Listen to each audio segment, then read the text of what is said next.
The icon grew out of a extremely interesting history. And I've mentioned before that the original name for the icon is called the Hospitality of Abraham. And you'll remember that Abraham, just kind of having a pleasant afternoon with his wife Sarah, all of a sudden, three angels come and visit Abraham. And he is very enthusiastic about entertaining them. Goes right away, tells Sarah, listen, pick the finest wheat, make some bread, prepare a fatted calf, and all of that. And what is the news really that the angels are bringing to Abraham and Sarah? What is the name of the child? Guess again. Isaac. Isaac. The angels come and they have news that God will fulfill his promise to Abraham and that they will have a child whose name is Isaac. And what does Sarah do? And what does Isaac mean?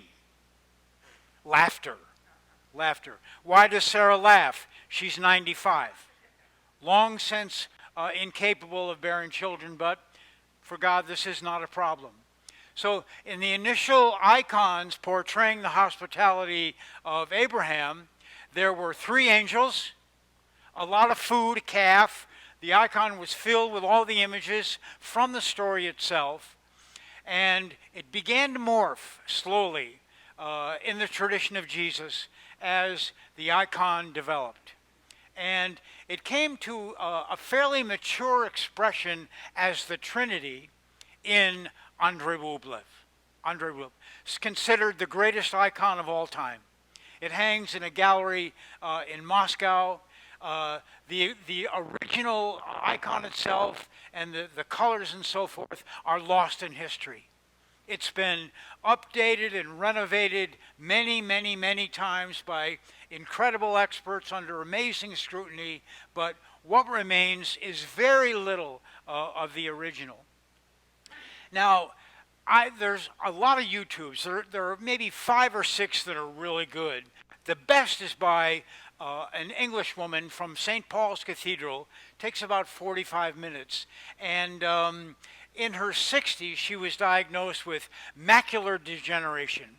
And she went to an eye surgeon who said, I can fix your eye, but what's going to happen in recovery is that you're going to have to lie face down for close to a month. And being, an active human being, she said, well, that's really going to be tough.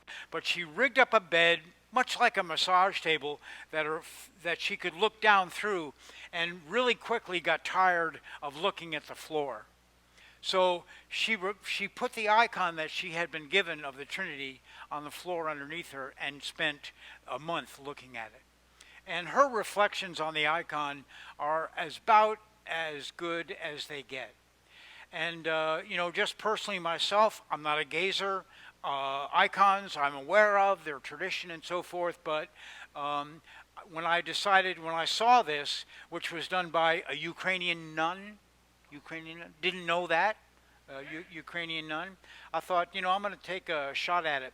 This is a 16 count. In other words, there are 16 individual stitches going up and down. I've done the math. I don't know how many thousands there are, but I've spent a lot of time with this thing.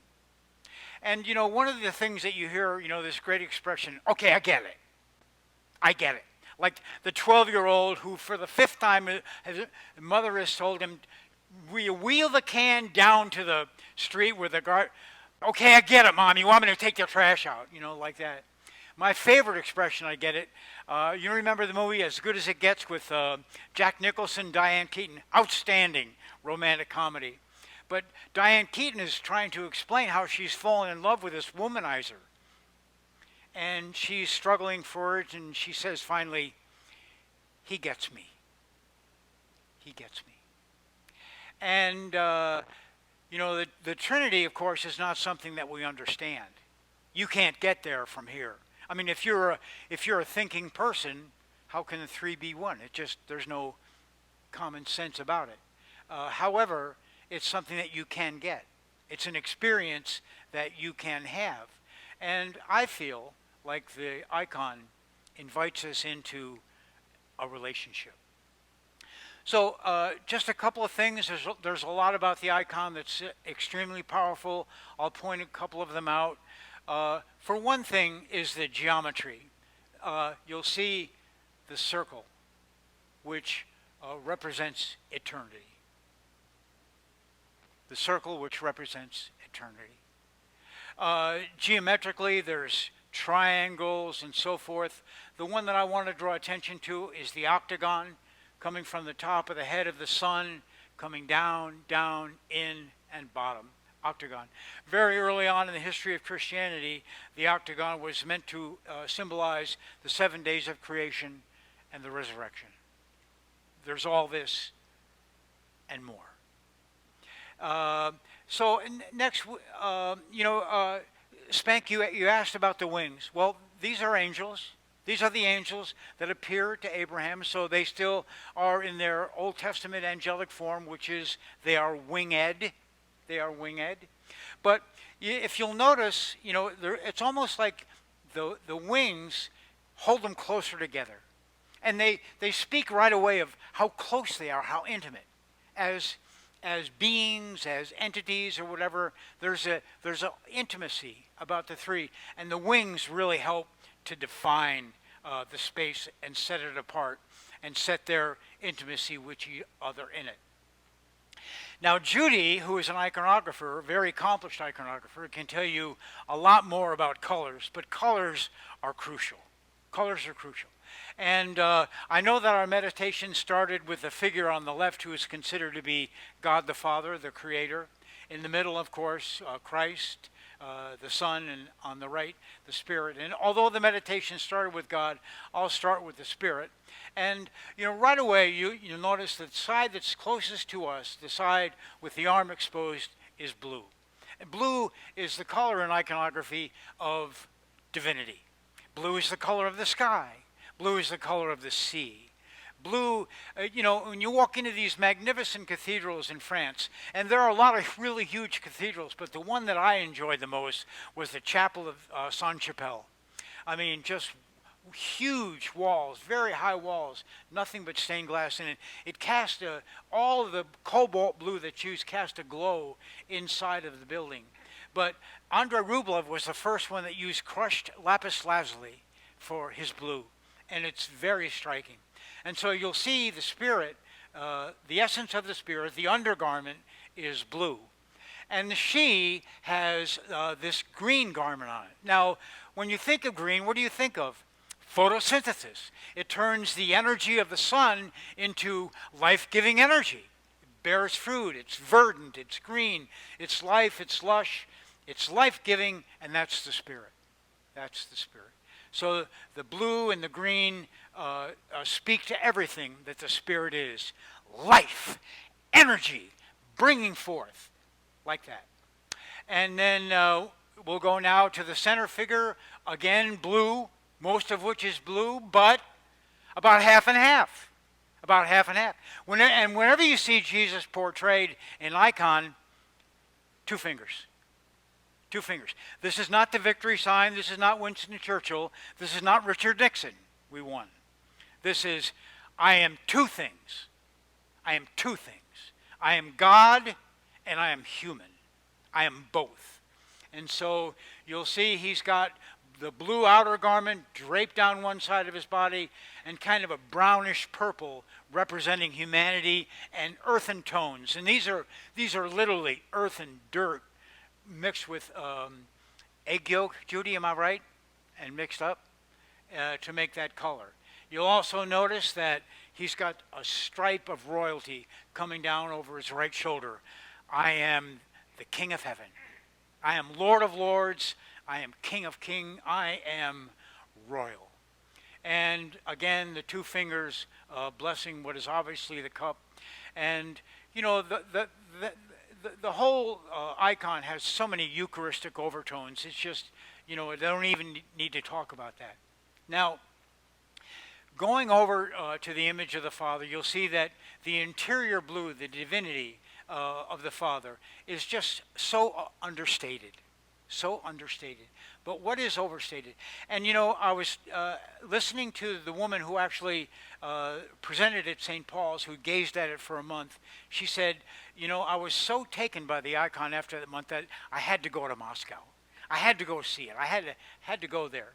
And she said, when you look at the clothing of the Father, it's translucent. I mean, it's magical in that it's woven with so many colors. It's got all of the colors, the entire icon. You'll see there are little glimpses of blue kind of coming through the golden fabric, and everything, it just speaks to light and divine and God and creation. It's just so huge. It's so overwhelming. That's the Father. And then, you have to take a look then beyond the clothing at the faces themselves. Are they men? Are they beardless men? Are they women? Why is their hair all the same? Why do their eyes? When I look at the pattern, this come with a pattern. Little squares that tell you what color to put the thread in. And when you look at the squares for these three figures, almost identical. The three faces are almost identical. You can't tell one from another without the clothing, without the outer manifestation. They're just absolutely identical. And, is the Father gazing at the cup? Some say the Father is gazing at the Son and the Spirit. What's ever happening, this right here is really happening. I mean, it's almost like you can see what's going on between the two of them. And from that, and then you have the Spirit who's deferring almost demurely to both. So the faces themselves, the halo, as Rosemary pointed out, all speak to an inner relationship. I am one, we are together. All this is just this loving. And the word that the Orthodox Fathers came up with is perichoresis. Peri, which means, you could probably tell me better, around. And choreography, dance. This is an eternal dance. An eternal dance. Just briefly, coming up from the three figures, you have a building. Some say the house of Abraham on one level. Some say the temple, the Holy of Holies. Some say your house. Your house. In the middle, over the image of the Son, the tree. An oak of Mamre. That's where the incident happened. The angels visited under the oaks of Mamre. What does tree always remind us of as Christians? The tree of life. The garden of good and evil. What does it also remind us of? The cross. The cross, the wood of the cross. Directly over the image of the Son. And then, coming here, a mountain. What could it be? Could be Sinai.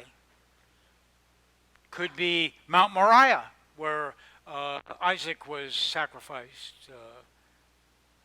Or it could be the Mount of Beatitudes. Or it could be that place where heaven and earth come together, manifested by the Spirit. So, coming down from there now, we have, what is the phrase from the Psalms? Heaven is your throne, earth is your footstool. So we have these golden divine thrones, and in the midst of all the green of humanity and earth and all that are these golden footstools. Earth is thy footstool. So those are just a couple of features about the icon. And then there's this funny little box. And nobody really knows. Nobody really knows. Some say that it's a reliquary. In many Orthodox altars, they'll have a reliquary where a fragment of a saint or a martyr is kept and venerated. Some say it's maybe a reliquary. Some say maybe it's like, Connie, like a ombre where reserved sacrament would be kept. Elements left over after the celebration of the Eucharist down below. About 20 years ago, some scientists did some were allowed to do some scrapings. You know, they're always trying to do that to find out what the original colors were. And they discovered that there was something on the box that resembled an ancient adhesive, that there was something that was glued there in that place. And Richard Rohr, in whose book The Divine Dance, which talks about the Trinity, said he likes to think that there was a mirror there. There was a mirror there. And the mirror was there to invite you to participate in that meal, at that table, with those three beings. Now, just finally, in our work, and Janet could probably tell you much more about this than I, there's such a thing as perspective. Perspective. And usually there's a line of perspective that goes from the viewer out. And these lines are drawn, and the artist kind of makes the perspective. Well, this is a painting of what they call reverse or inverse perspective. In other words, the focal point is coming from a point behind the figures out to you, as if to invite you in. It's a reverse perspective. Rather than keeping you outside of the painting as an observer, it invites you in to an experience. Just finally, you'll notice that coming up and going out is a chalice. Who's in the chalice? Who's in the chalice? The very center of the icon is the sun, the image of the sun, celebrating the meal that we're invited to every Sunday. So,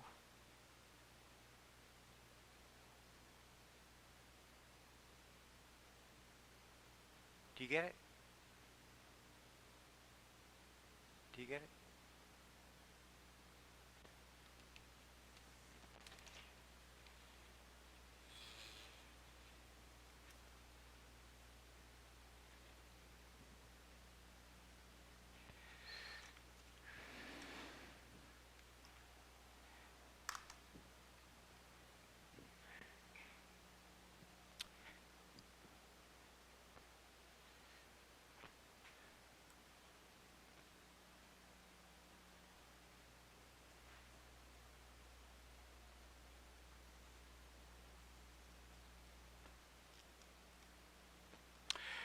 We have been spending so much time during the Eastertide, the season from Easter on, especially on Pentecost and today, with Gospels from the Last Supper, the farewell discourse, that I wanted to read this passage from you. And this is the ending of the prayer that Jesus prays, not only for his disciples in the context of that supper, but for us. Jesus prays,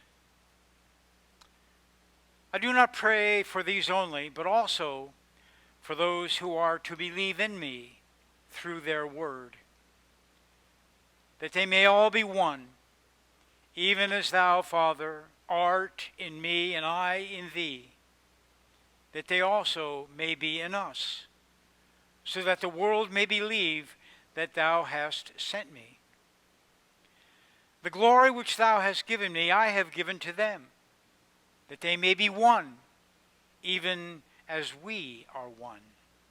I in them, and thou in me, that they may become perfectly one, so that the world may know that thou hast sent me, and hast loved them, even as thou hast loved me. Father, I desire that they also, whom thou hast given me, may be with me where I am, to behold my glory, which thou hast given me in thy love for me before the foundation of the world. O righteous Father, the world has not known thee, but I have known thee, and these know that thou hast sent me. I made known to them thy name, and I will make it known, that the love with which thou hast loved me may be in them, and I in them.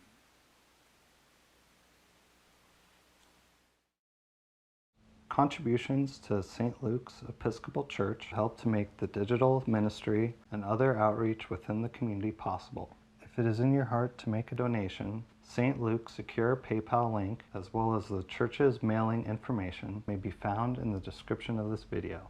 Thank you.